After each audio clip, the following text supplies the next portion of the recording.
നമസ്കാരം സുഹൃത്തുക്കളെ.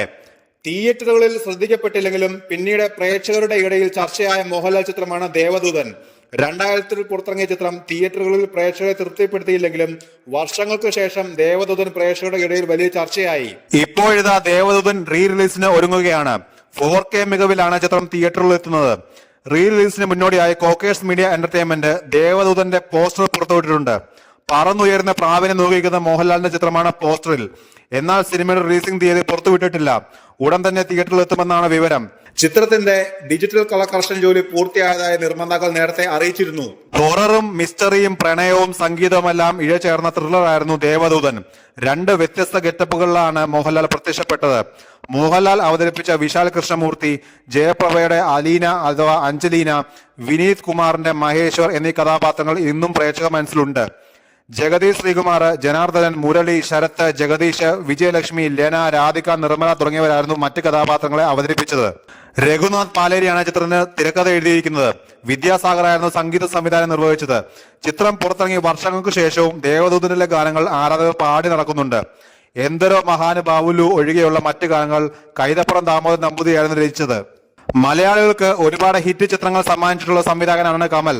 മമ്മൂട്ടിയെ നായകനാക്കി കമൽ സംവിധാനം ചെയ്ത് 2005 റിലീസായ ചിത്രമാണ് രാപ്പകൽ. ആ വർഷത്തെ ഏറ്റവും വലിയ വിജയ ചിത്രങ്ങളൊന്നായി മാറാനും രാപ്പകലിന് സാധിച്ചു. രാപ്പകലിന് മുമ്പ് താൻ സംവിധാനം ചെയ്ത മഞ്ഞു പോലൊരു പെൺകുട്ടി പ്രതീക്ഷിച്ച വിജയമായില്ലെന്നും ആ സിനിമയുടെ സെറ്റിൽ വെച്ച് ആന്റോ ജോസഫ് വഴിയാണ് രാപ്പകലിന്റെ കഥ റസാഖ് മമ്മൂട്ടിയോട് പറഞ്ഞുവെന്നും മമ്മൂട്ടി തന്നെ ആ സിനിമയിലേക്ക് തന്നെ നിർദ്ദേശിച്ചുവെന്നും കമൽ പറഞ്ഞു. മഞ്ഞു പോലൊരു പെൺകുട്ടിയുടെ നിർമ്മാതാവായ ഹൗളി പേട്ടൂരിനും രാപ്പകലിന്റെ കഥ ഇഷ്ടമായെന്നും ആ സിനിമ വിതരണം ചെയ്ത സ്വർഗചിത്ര അപ്പച്ചനും നഷ്ടം നികത്താൻ വേണ്ടി രാപ്പകലിന്റെ നിർമ്മാണത്തിൽ പങ്കാളിയായെന്നും കമൽ പറഞ്ഞു. വളരെ പെട്ടെന്ന് തന്നെ ഷൂട്ടിംഗ് തുടങ്ങിയെന്നും താൻ സംവിധാനം ചെയ്ത സിനിമകളിൽ ഏറ്റവും എൻജോയ് ചെയ്ത ലൊക്കേഷൻ രാപ്പകലിന്റേതായിരുന്നുവെന്നും കമൽ കൂട്ടിച്ചേർത്തു. സിനിമയിൽ സെഞ്ചുറി തികയ്ക്കണമെന്നും 100ാം ചിത്രത്തിൽ മോഹൻലാലിനെ നായകനാക്കണമെന്നും ആഗ്രഹമുള്ളതായി പ്രശസ്ത സംവിധായകൻ പ്രിയദർശൻ പറഞ്ഞു. കൊൽക്കത്ത കൈരളി സമാജം സംഘടിപ്പിച്ച സംവാദത്തിൽ സംസാരിക്കുകയായിരുന്നു അദ്ദേഹം. ചെറുപ്പകാലത്ത് ക്രിക്കറ്റ് താരമാകണമെന്നും സെഞ്ചുറി അടിക്കണമെന്നും മോഹിച്ചിരുന്നു. കളിക്കിടെ പരിക്ക് പറ്റുന്നതിനെ തുടർന്ന് ആ മോഹം ഉപേക്ഷിക്കേണ്ടി വന്നു. പക്ഷേ സിനിമയിൽ സെഞ്ചുറി തികയ്ക്കാൻ 4 ചിത്രങ്ങൾ കൂടി മതി, പ്രിയദർശൻ പറഞ്ഞു.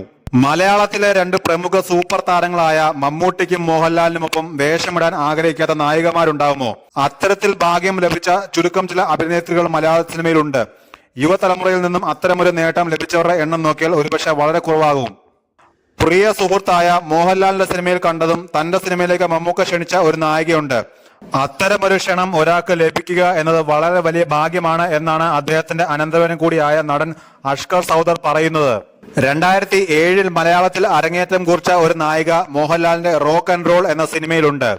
ലക്ഷ്മി റോയ് എന്ന റോയ് ലക്ഷ്മിയാണത്. റോക്ക് ആൻഡ് റോളിൽ കണ്ട റോയ് ലക്ഷ്മിയെ മമ്മൂട്ടി തന്റെ ചിത്രമായ അണ്ണൻ തമ്പിയിലേക്ക് നിർദ്ദേശിച്ചിരുന്നു. തനിക്ക് ലഭിച്ച വിവരം അങ്ങനെയായിരുന്നു എന്നാണ് റോയ് ലക്ഷ്മി പറയുന്നത്. ഗോപികയും റോയ് ലക്ഷ്മിയുമായിരുന്നു ഈ സിനിമയിലെ നായികമാർ.